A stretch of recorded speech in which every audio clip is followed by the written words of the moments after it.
My name is Moshe Hill, and this is A Hill with a View.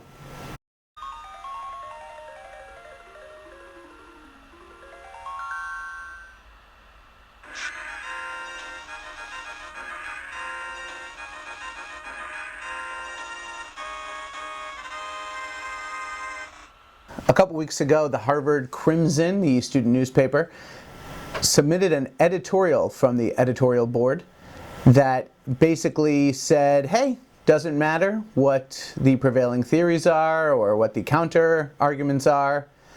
Israel's an apartheid state. Our Palestinian student organizations told us so, and so we are going to support the boycott, divestment, and sanctions movement, which is essentially calling for the economic destruction of the Jewish state, and destruction of the Jewish state means a second Holocaust. When you want to create a Palestinian state in the Jewish state, in the state of Israel, you are going to say that that area is Judenrein, just like the rest of Palestine, the Palestinian territories, and that means second Holocaust. There are millions and millions of Jews who live there, and they want to see them all dead or gone.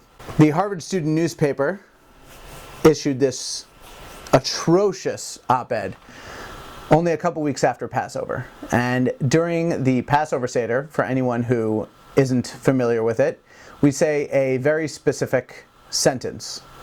It is, that which stood, I'm going to translate, that which stood for our ancestors applies to us as well, for it was not only one individual who stood up against us to destroy us, rather in every generation they stand up against us to destroy us.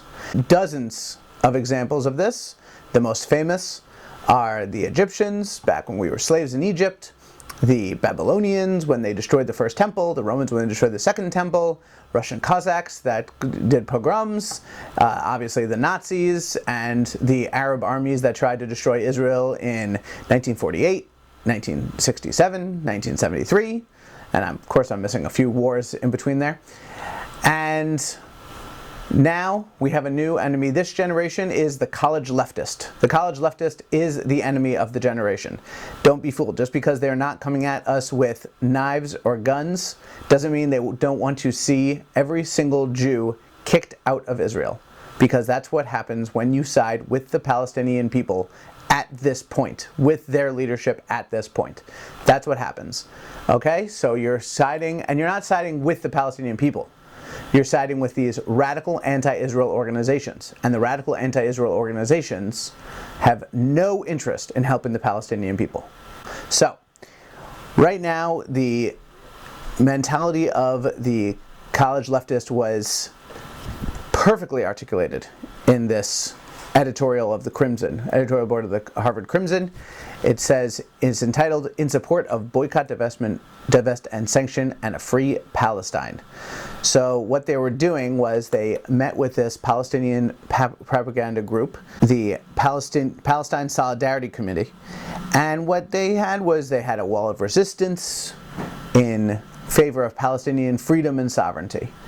All right, they would just want freedom and sovereignty, they just want prosperity for Palestinian people. However, if anyone knows anything about the history over there, the way to get freedom, prosperity, sovereignty for the Palestinian people, it's very simple. All you need to do is focus on the Palestinian people. You do not need to focus on Israel. That's not how you get freedom for the Palestinian people. Focusing on Israel, saying all of our problems are coming with Israel, that is a falsehood that is propagated by the anti-Israel lobby, not by anyone who actually cares about the Palestinian people. So let me just tell you a little bit about this group that the Harvard Crimson has decided to lean on to get the real truth about the problems in Israel and Palestine, the Palestinian people. They decided to go with a group that on their website does not mention the words Hamas, Fatah, Abbas, Arafat, or Palestinian Authority, not once. It does not mention any of those. So when they talk about Palestinian solidarity, they are not looking at their own leaders. They are not looking internally. They are blaming the Jews. That is anti-Semitism. When you blame the Jews for all of your problems, that's anti-Semitism. The Israeli government has done everything it possibly can to pursue peace, from offering 98% of Judea and Samaria, otherwise known as the West Bank, from offering thousands and thousands of the right to return to thousands and thousands of Palestinians from unilaterally leaving Gaza in 2005. So Israel has tried time and time again, and they do not have a partner in peace over in the Palestinian Authority. It doesn't exist. So you can't pretend that we're going to have a two-state solution, because that basically says to the Palestinian Authority, here's what's going to happen. You could do whatever you want, and at the end of the day, you're going to have a state. So why would they even take that? Because at the end of the day, they have a state anyway. So they could just do whatever they want. They don't want peace. They have no interest in peace. But the Harvard student newspaper says, nope, it's Israel's fault, Israel apartheid, blah, blah, blah. There is a Jewish member of the Harvard Crimson Editorial Board that bragged about the op-ed.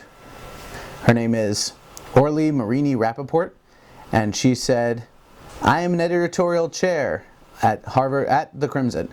I am also Jewish. Yesterday, the board overturned a decades-old precedent. For the first time, we announced our support of BDS. I encourage you to read our editorial. I am so proud to be part of this thoughtful group. Well, to be part of a thoughtful group, you actually have to think. And to think, you have to hear both sides of something. And when you just listen to the propaganda of a Palestinian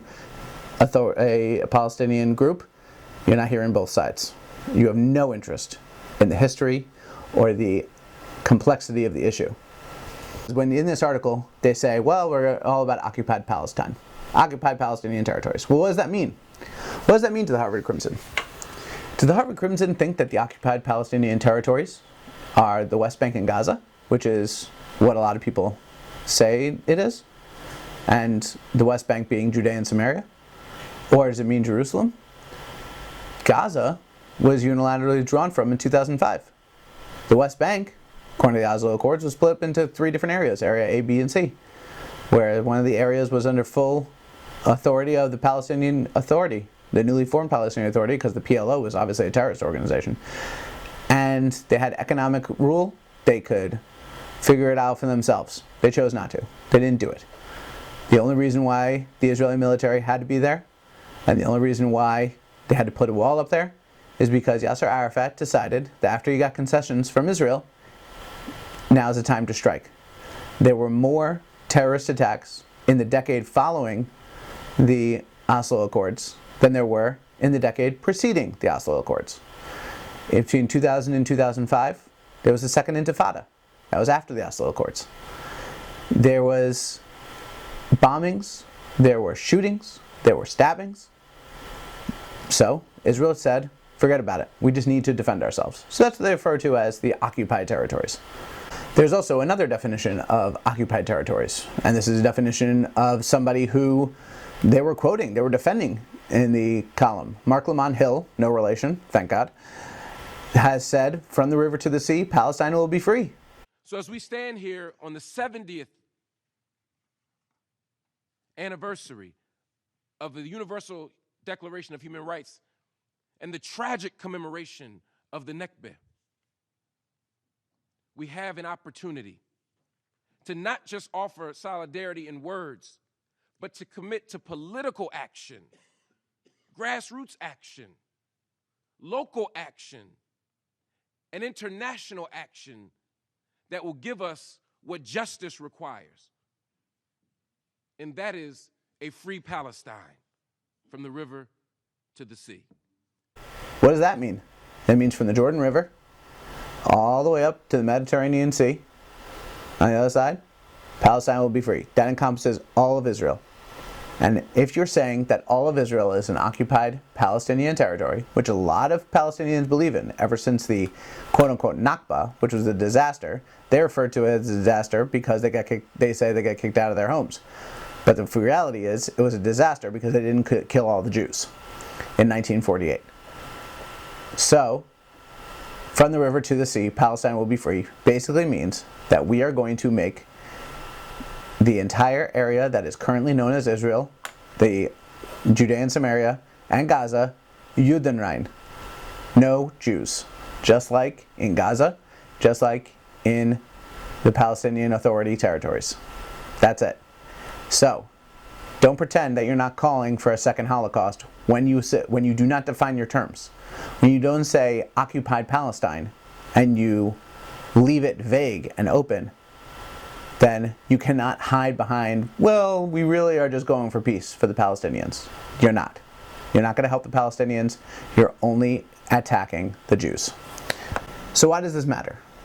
Well, Harvard may be a prestigious university, and their student newspaper may just be a student newspaper, but it doesn't matter what they're doing now.